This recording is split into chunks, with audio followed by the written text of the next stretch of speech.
Тем временем российское правительство может использовать 300 миллиардов рублей из резерва на борьбу с коронавирусом. Об этом сообщил премьер-министр Михаил Мишустин. В поддержку пострадавших отраслей экономики будут задействованы отсрочки для налоговых отчислений. В первую очередь это коснется авиаперевозок и туризма. А в дальнейшем, отметил премьер, может быть расширено и на другие пострадавшие отрасли и предприятия. А для малого и среднего бизнеса предполагается расширить программы льготного кредитования, максимально убрать ограничения и увеличить средства для субсидирования. Мы также должны упростить процедуры поставок как внутри страны, так и за границей. С завтрашнего дня сроком на 1 месяц необходимо отменить ограничения в городской черте для транспорта торговых сетей, а также запустить на таможне, соответственно, зеленый коридор для продовольственных и непродовольственных товаров первой необходимости, которые будут закупаться крупными торговыми сетями, а также импортерами. И продолжая тему коронавируса, сейчас на прямой связи из Москвы находится наш СОБКОР Максим Кардозу. Максим, приветствую. Какие меры и решения принимают в эти дни в Москве? Ждем от тебя подробностей.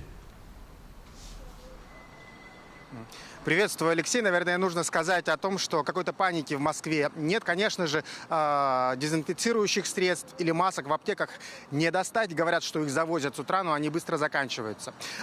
И, конечно же, всех вот взбудоражила новость здесь с утра о том, что сбежала женщина, у которой выявили коронавирус из больницы. Ее, к счастью, быстро нашли. Но вообще за такие поступки предусмотрено наказание. Друзья, вас могут оштрафовать, если вы кого-то заразите, а также могут лишить свободы на 5 лет, если выяснится то, что этот зараженный человек, он в итоге умрет. Так что нужно быть, конечно, осторожными и серьезно относиться ко всему, и к своему здоровью, и к здоровью окружающих. Вообще всех больных и всех людей с подозрением на коронавирус в Москве отправляют в специализированный центр, который открыли в Коммунарке. Это суперсовременное сооружение, полностью оснащенное всем оборудованием, с помощью которого можно проводить и лечение, и диагностику. Также там рядом в Коммунарке строится еще один быстровозводимый комплекс на 500 боксов, куда тоже будут помещать людей, у которых есть подозрение на коронавирус. И сегодня утром также стало известно, что в Москве откроется лаборатория, где будут проходить исследования биоматериалов, а это значит то, что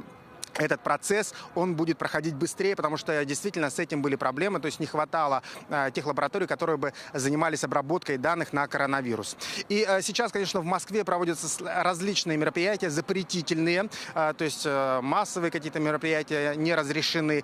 Также родителям советуют не отпускать и разрешают не отпускать детей и в детские сады, и в школы. Студентов переводят на онлайн-обучение. Также некоторые работодатели предлагают своим сотрудникам, если это возможно, работать из дома. И давайте послушаем, какие меры принимаются вот в нашем якутском постпредстве здесь, в Москве. По крайней мере, я сегодня видел решение некоторых наших ведомств республиканских об отмене командировок своих сотрудников в Москву. Я думаю, что это правильно. Если это возможно, надо попробовать ограничить, только в необходимых случаях перемещаться. Мы здесь в постпредстве тоже ограничиваем массовые мероприятия, встречи с большим количеством людей. Все входящие в постпредство сегодня проходят дезинфекцию рук. У нас несколько раз в день проходит дезинфекция помещений, ручек, дверей, перил и так далее.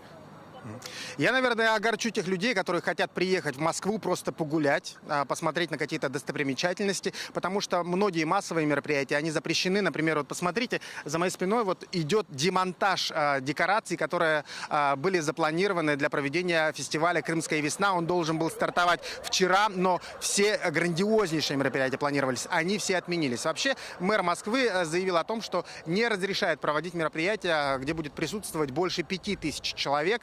И вот некоторые концерты все равно проводились на этих выходных, и организаторы шли на хитрость. Например, они продавали билетов на 4500 рублей или вообще делили концерт на 2 части. Как делают часто в Якутске, в один день проводили 2 мероприятия, 2 концерта. Например, один днем, второй вечером. Но говорят, что и такие ухищрения в скором времени закроются, потому что уже закрываются некоторые музеи.